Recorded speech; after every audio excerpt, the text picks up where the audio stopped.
It's weird. As a writer, you'd think, oh, the influences that you had. You, of course, read Shakespeare or Gay Talese or Tom Wolfe.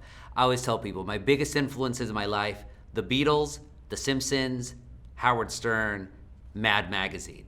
I guess they're all literary in their own different ways. I liked Howard Stern because he always very blunt and had there was no sacred cows for him, which I appreciated. The Simpsons was hilarious. It was cartoons and it was so deep with all these cultural allusions. The Beatles, well, the greatest band of all time. And then you really listen to them and their lyricism, it's great stuff. And then, Catholicism, I guess I like to have a sense of moral outrage. I like to have a sense of there is downtrodden in this world, and again, going to comfort the afflicted and afflict the comfortable. Of course, later on in life, once I realized, hey, I want to be a writer, let me try to find writers that I really like. I love Steinbeck. The Grapes of Wrath I read my senior year in high school. I read The Story of My Family, except the Jodes were Okies. So that taught me hey, the only oppressed group isn't just Mexicans.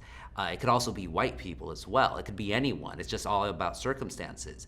Once I became a reporter, I really started digging the works of course, Tom Wolfe, Gay Talese is a big one, but also people like Sam Quinones. Sam Quinones is just an amazing writer. I think he's the best writer ever on Mexican migration and its effects on both the United States and Mexico. But then you go back to people in the back that in the past, the two Idas, Ida Tarbell and Ida B. Wells, pioneering, crusading women reporters at a time where there weren't really many of them, and at a time, frankly, where even the muckrakers, there weren't that many, let alone to be a woman, and in Ida B. Wells' case, to be a woman of color to do that.